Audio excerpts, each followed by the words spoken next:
Hey everyone, welcome to my brand new vinyl community channel. I've titled it Play Vinyl in the Milky Night. It's based on a Stereolab album title.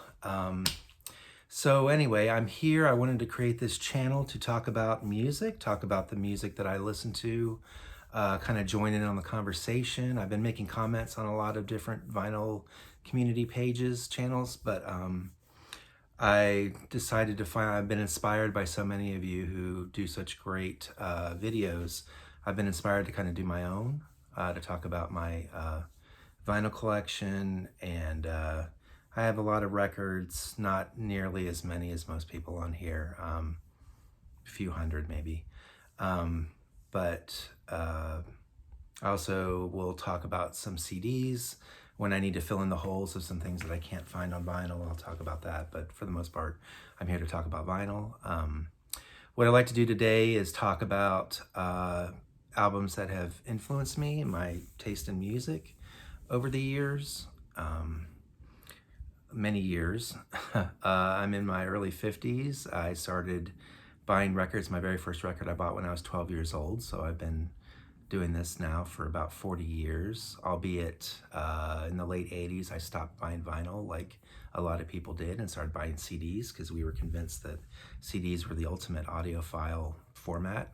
So I started buying CDs and pretty much stopped buying vinyl altogether. And only recently did I start getting into vinyl again during this pandemic. Bought a record, then it turned into two, three, four, and so on and so forth. You know how it goes. And so anyway, during the pandemic, there was a thing going around on Facebook where people would post their top 10 most influential records or albums in their lives. And I joined in. I got tagged by an old college friend. And I put up 10 albums. And the stipulation was you couldn't talk about it. Just post the album cover and let other people comment on it or whatever, but you didn't do that. And I played along, but I thought at the time, well, I really want to talk about these records and, what they mean to me. And I guess that's what vinyl community is for. This is our opportunity to, a perfect outlet to talk about our music and what we're passionate about and the bands and the album labels that we get into and genres and all that. So that's why I'm here, to join in on the fun and become a part of the community that's just been so awesome to watch. I've been watching videos now for about the last 6 to 8 months. I don't know what brought me to here, but just browsing around on YouTube, came across one or two videos and just got hooked. And so now there's quite a few channels that I watch on all the time, and go back and watch their old stuff too. It's great content, and I'd like to add to that. So here we go. I'd like to talk about the 12 albums, or the 10 albums that influenced me the most growing up. And first, when I was 12, I bought my first record with my own money. And what happened was I was listening to the radio, rock radio, local 98 Rock. I was growing up in Florida, and they would play, your general fare of Led Zeppelin, Pink Floyd, Boston, Foreigner, Bad Company, all that kind of stuff. And there was this song that came on one day, and I was just blown away. I was like, what the hell is this? This is like something, it just completely just sucked me in, and I didn't know who it was. They played, they'd play like a block of songs. They'd play like 3 songs in a row. And I listened to the end of that block to find out who it was earlier on in the block. What song was that? What band? And I kind of had a feeling what the name of the song was, but I didn't know who the band was. And so I listened, and the only band name that the DJ brought up was, it just didn't sound right when he said it. I'm like, that's not the song. That's not the band that sings the song. Because I know that I've heard songs from this band, and it didn't sound anything like what I heard. And the band that he said was Santana. I'm like, I know that this isn't Santana. So luckily later on that day, they played the song again, and I had I was playing it on my clock radio because at the time I didn't have stereo equipment. I was 12 years old and I just had a clock radio from Radio Shack. And I had a tape recorder. I had some kind of recording device because I know that I recorded it onto cassette tape, the song. And sure enough, they said the name of the band, and the band was Rush. And they were playing, of course, Tom Sawyer. And I know people are going to be rolling their eyes. Oh God, Tom Sawyer, Rush. We've got this is going to be a Rush channel, and no, it's not. But Rush was my first favorite band. They just blew me away. That song, Tom Sawyer, it was futuristic. It had these kind of outer space noises and stuff to me. I don't know. I'd never heard anything like it. It just sounded so new and fresh and interesting and just different than the run of the mill, Rolling Stones, blues oriented rock and roll. It just sounded like the future. It sounded like something, you're a kid, you're 12 years old, you're into like Star Wars and stuff. I don't know, just Rush just appealed to me completely. And this is 1981. This is the original US pressing, 1981, Mercury Records. The cover's pretty beat up, but the vinyl's actually remarkably in decent shape. So still can listen to this. Recently bought the 180 gram reissue of this, and it sounds very nice too. It's just nice to have a nice clean copy of this album since it's such an important album to my musical past. So, but I won't be buying all the Rush albums like that. So anyway, so 1981, now I'm a Rush fan, so I went and bought their entire catalog going back to 74, and I still listen to them. I still really like them. Alex Lifeson's my favorite guitarist. I'm just way into his talent, and but the only Rush that I really listen to spans from Farewell to Kings to Grace Under Pressure. That's about as far as I like to go into their catalog. Just late 70s, early 80s, their prog rock kind of era. And then when they started getting all just too much synthesizers, not enough Alex, and I don't know, it just didn't do anything for me. So they kind of dropped out of favor with me, and I started being exposed to. It was partially because of their own fault to me, because they started to do this, I don't know, the 80s synthesizer rock was just not, I just couldn't relate to it. But at least not from them. They just weren't doing it for me. I missed Alex's guitar work being in the forefront. So anyway, so I was over at a friend's house, a family friend, and he put on this record. And again, I get bored real easy with music. Like I can't listen to the same thing over and over and over for years and years and years. And the radio just pounds the same songs just constantly, and I just get so bored and so, I don't know, just fidgety. I need something different, something new, and that's just how I was wired. So when I heard this record that this friend played for me, I was like, wow, this is different. This is something I don't hear on the radio, and I love it. Obviously, I'm a Rush fan, so I love the drums, but this is a different kind of drums that I was hearing on this, and that's what really drove me to love this band. Adam and the Ants, Kings of the Wild Frontier. Still listen to it. Some people complain that it just sounds dated, old 80s music or whatever, but I don't know. It sounds fresh and interesting to me still. Dog Eat Dog, Ant Music, all that stuff. Kings of the Wild Frontier, Ants Invasion, Killer in the Home. So many great songs in this album. He's his Prince Charming is okay. It's got a few good songs, and Dirk Wears White Socks has a few good songs, but this is just packed full of just greatness from Adam Ant, and I love this. I got to see him a couple years ago. He came around and did hits and B-sides, basically, and that was a great show, and I got tickets to see him again during the pandemic. Obviously, it was canceled. He was supposed to come around and do Friend or Foe, the whole album, and then a bunch of hits along with that, and I'm just waiting for them to reschedule that show because I definitely want to go see him again. So Adam and the Ants, there's my first exposure, I think, or my first entryway into the new wave alternative kind of genre. And then next thing you know, I hear this other band, and I'm not sure where exactly I heard it first. It might have been MTV. It might have been the video for Just Can't Get Enough. I don't know. But this band, Depeche Mode, This is their second album, A Broken Frame. This is the first one that I bought. I bought it on cassette originally. And again, a new sound, a new way of doing music, completely synthesized, no guitars or basses, and the drums were electronic. It was just so antithetical to everything I was hearing on rock radio. And it was new, and I loved it, and I still do. I really like their music. I listen to them still frequently. I was really into them all the way up until Violator. Violator to me is just the penultimate perfect Depeche Mode album. And then after that, for me, they kind of died out. But I saw them in concert a couple times in the past few years, and they're still great. But I like their from this album up until Violator, they were just hitting on all cylinders, and I love it. So Depeche Mode.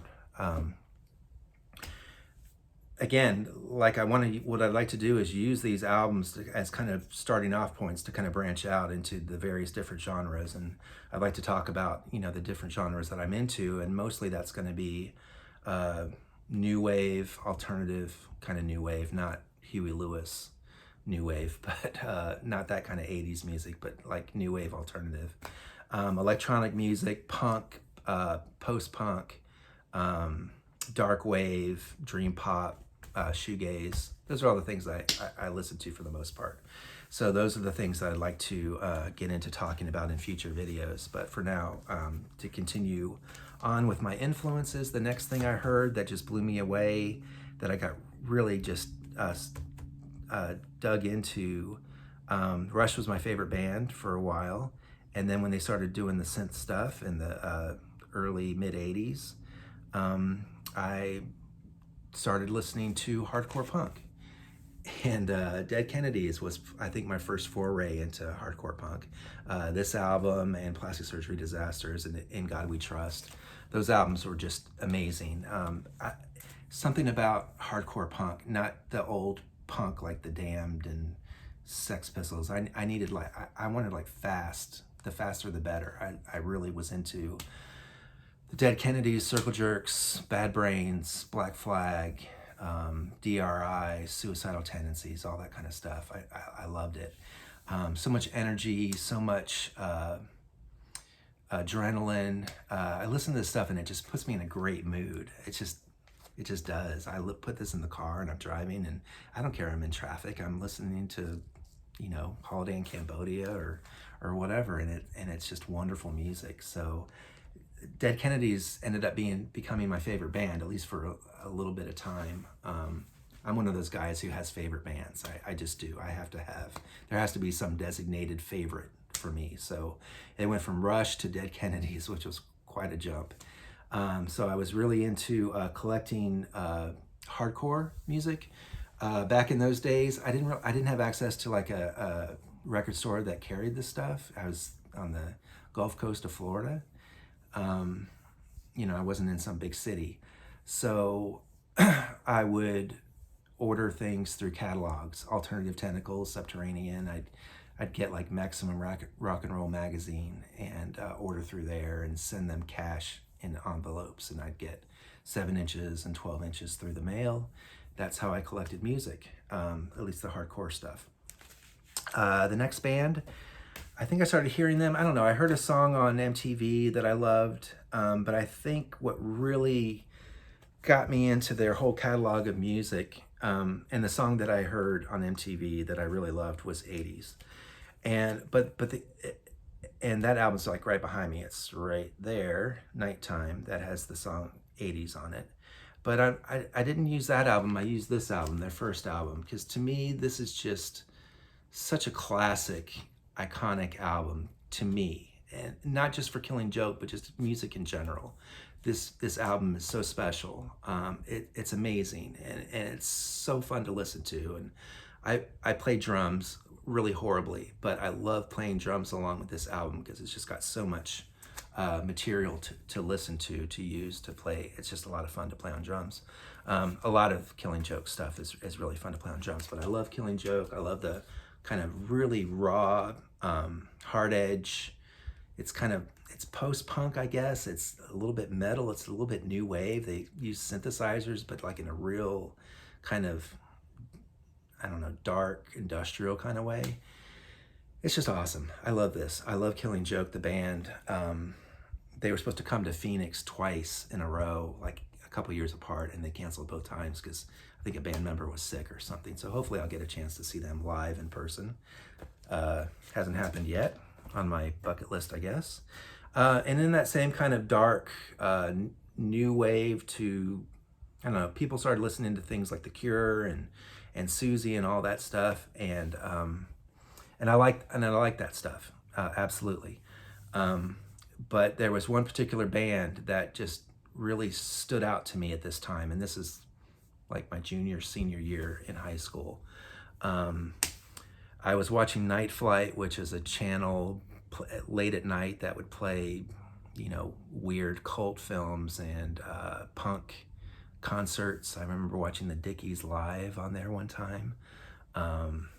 Let's see, they'd play Monty Python movies, The Holy Grail. I think I saw it the first time on Night Flight. But anyway, one night I was watching it with a friend, and they played this movie called The Hunger, David Bowie and Catherine Deneuve. And during the movie, there was a scene where they were in a club and this band was playing this crazy song. And again, just this weird, outlandish kind of music that I hadn't heard anything like it before.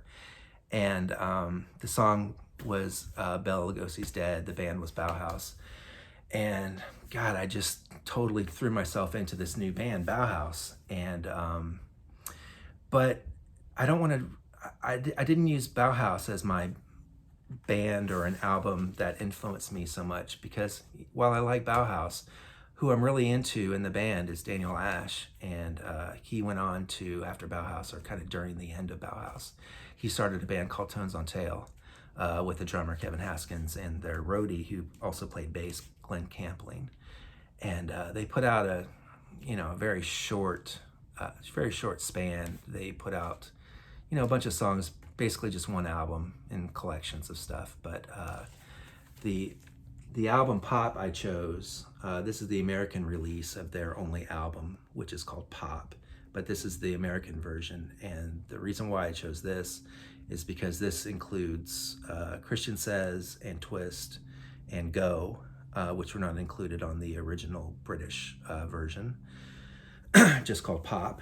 And Christian Says is just one of my favorite Tones on Tail songs, so I chose this. And Twist is great too.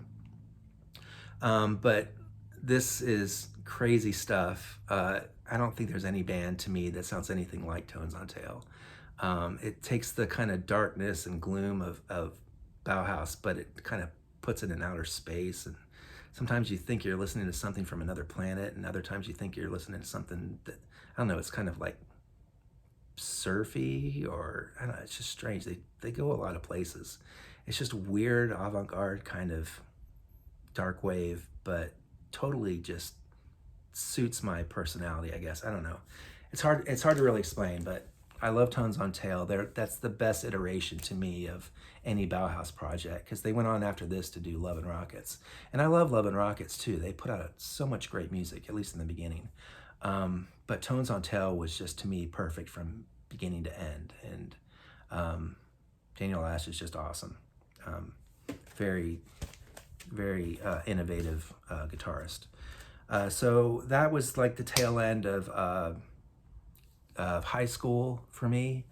And basically Bauhaus, Tones on Tail, Love and Rockets combined were like my new favorite, replacing the Dead Kennedys. I said Dead Kennedys was kind of short-lived.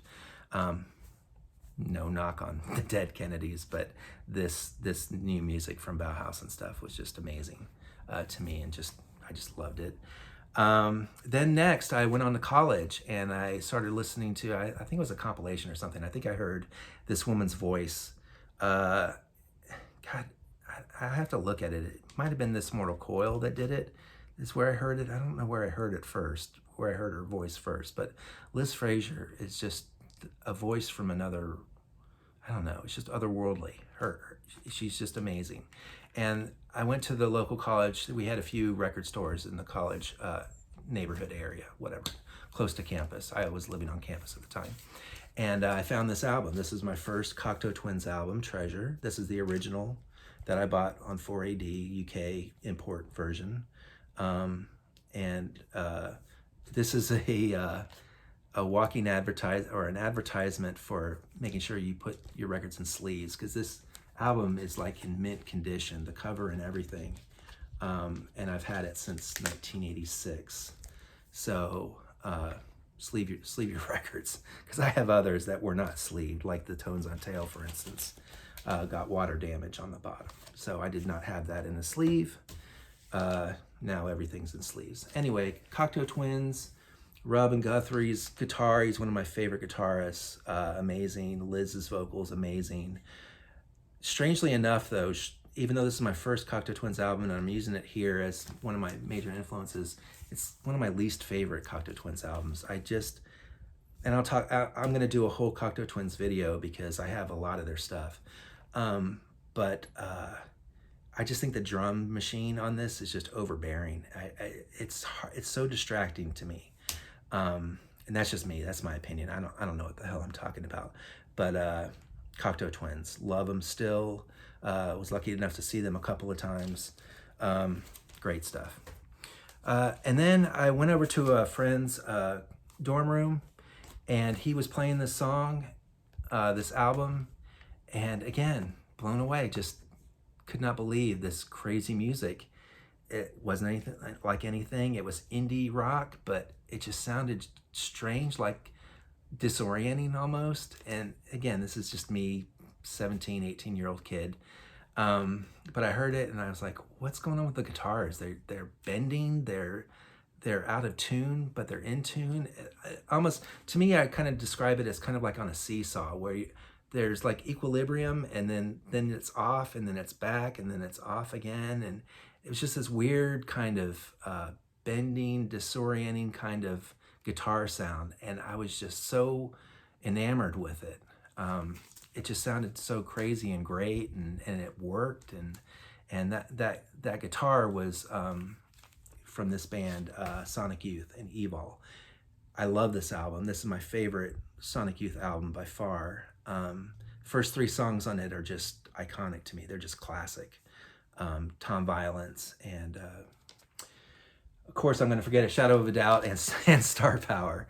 I always get mixed up sometimes with the song titles with them. But anyway, I love Sonic Youth. I love this album. The guitar work is just so amazing, and they influenced so many bands to come after them, and especially the next band I'm going to talk about. So that's why they're important to me. I kind of lost favor with them after Daydream Nation. After that, it just, I don't know. I just stopped listening to them. Even though I have like all their albums, I haven't listened to some of them still. I need to get around to that sometime, because I'm sure there's some great songs in there and I'm just being stupid. But this album is fantastic. This is their second album after Bad Moon Rising and before Sister. Sister's another great album, but this one to me is by far the best. So that we're on the topic of bendy guitars and weird sounding stuff, alternate tunings and all that kind of stuff that they were doing.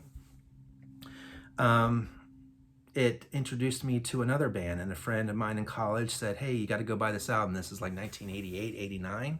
I was 89, I think, that he told me to go buy this album. And I listened to the band. I'm like, wow, this is really cool. It didn't blow me away, but it sounded really cool. And then there was news that they had a new album coming out, and this is 1991, and I was, I think I was a senior in college at this point. Fifth year senior, because I switched majors, so I took 5 years to graduate from college.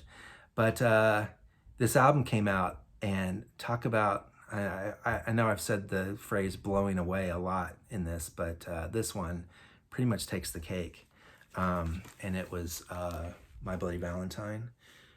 This is a bootleg colored vinyl thing from Creation. It was the only thing I could find when I first started collecting vinyl again, because I didn't buy it on record back in the day. I bought it on CD because it was 1991 and everybody was buying CDs, and I was convinced that CD was the way to go for audiophile quality. So now that I've gotten into buying vinyl again, I went out and searched, And this was the best I could do for now, so it's kind of a placeholder until I'm able to finally get the grails that I definitely have to have, and that's an authentic copy of Loveless.